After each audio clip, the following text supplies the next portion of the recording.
Šobrīd jūs esat mūsu lepnums, un jūs nesat Salaspils vārdu Latvijā. Beidzot, tas ir tavs, Jāni. Varbūt nevis mājās. Basketbola vai sporta identitāte tāda nebija šeit principā vispār. Viss, kas bija no basketbola, bija viens āra laukums, uz kura džeki savācās un spēlē.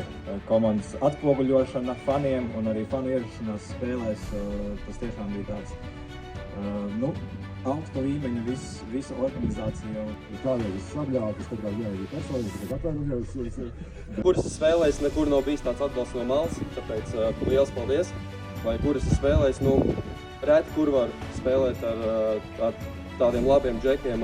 Paldies arī komandai, večiem īpaši. Treneriem paldies, ka mani izturēja, protams. Mēs esam kopīgi izdarījuši. Tiešām man ir liels lepnums par mūsu pilsētu, par mūsu puišiem, par mūsu atbalstītājiem. Liels paldies jums no manis.